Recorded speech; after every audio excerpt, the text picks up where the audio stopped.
সামির যায় জ্যাসমিনকে স্টেলে দিয়ে আসতে। হঠাৎই গাড়ির ইঞ্জিন গরম হয়ে যাওয়ায় গাড়ি বন্ধ হয়ে যায়। সামির তখন জ্যাসমিনকে রেখে পানি আনতে যায়, আর এই সুযোগে সেই তান্ত্রিক এসে জ্যাসমিনকে হিপনোটাইজ করে ফেলে।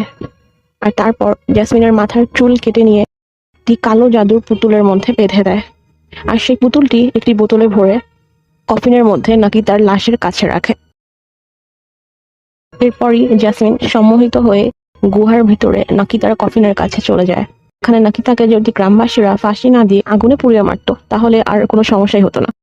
এরপর সামির পানি এনে জ্যাসমিনকে দেখতে না পেয়ে খুঁজতে শুরু করে, আর এদিকে নাকিতা হঠাৎ জ্যাসমিনকে কফিনের ভিতর টেনে নেয়। সামির জ্যাসমিনের চিৎকার শুনে সেখানে চলে আসে আর কফিনটা খোলার চেষ্টা করতে থাকে। কফিনটা খোলার পর সামির দেখে জ্যাসমিন নাকিতার লাশের পাশে শুয়ে আছে।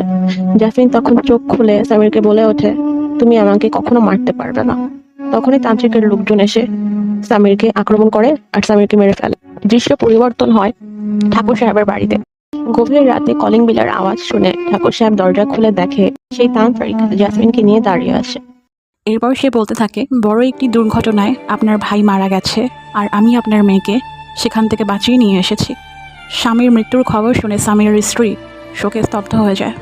তান্ত্রিক যখন চলে যাবে তখনই ঠাকুর সাহেব তাকে বলতে থাকে, আপনি নিজের জীবনের ঝুঁকি নিয়ে আমার মেয়েকে বাঁচিয়েছেন, কারণে আজ থেকে আপনি আমার বাড়িতেই থাকবেন। তান্ত্রিক তো এটাই চাচ্ছিল, এই জন্য সে রাজি হয়ে যায়।